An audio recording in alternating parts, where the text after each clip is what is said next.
আজকে সেই নবীর আদর্শ আমরা ভুলে গেছি। সেই নবীর সুন্নত পালন করতে গেলে লজ্জা লাগে।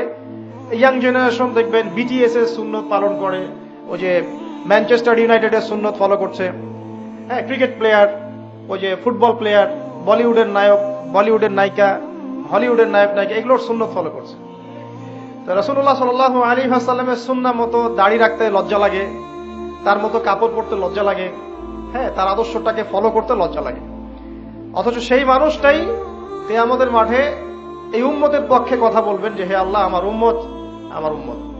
আর এই মানুষটাকেই জীবিত অবস্থায় 15 বার হত্যা করার চেষ্টা করা হয়েছিল। তাকে নবী মুহাম্মদ সাল্লাল্লাহু আলাইহি ওয়াসাল্লামকে বিস্তারিত জানতে বিশ্ববিখ্যাত বই আর রাহিকুল মাখতুম এটা পড়ে দেখেন। জীবন রাসূল সাল্লাল্লাহু আলাইহি ওয়াসাল্লামের পবিত্র জীবনের উপরে একটা সেরা বই আর রাহিকুল মাখতুম।